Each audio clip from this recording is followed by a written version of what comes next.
High, আমি শ্রুতি। তুমি দেখছো বাঙালির রান্নাঘর। আজ আমরা বানাবো চিকেন কষা। চিকেনের উপরে নুন, হলুদ, আদা, রসুন, পেঁয়াজ বাটা দিয়ে দেবো। এখন ভালোভাবে মেখে নেবো। কড়ার ওপর তেল গরম করে নিয়েছি, বেশ অনেকটা পেঁয়াজ কুচি দিয়ে দেবো।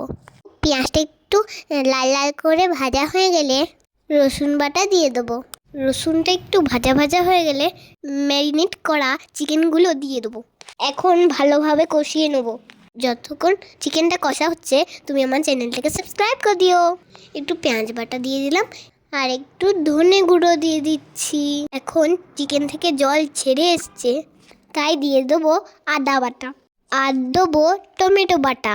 এখন অল্প জল দিয়ে সিদ্ধ করে নেব। জলটা একটু ফুটে উঠেছে, তাই দিয়ে দেবো চিকেন মশলা, মিট মশলা, কাশ্মীরি লঙ্কা গুঁড়ো। ভালোভাবে নাড়িয়ে নিলে তৈরি আমাদের চিকেন কষা। টক করে খেতে ভুলো না।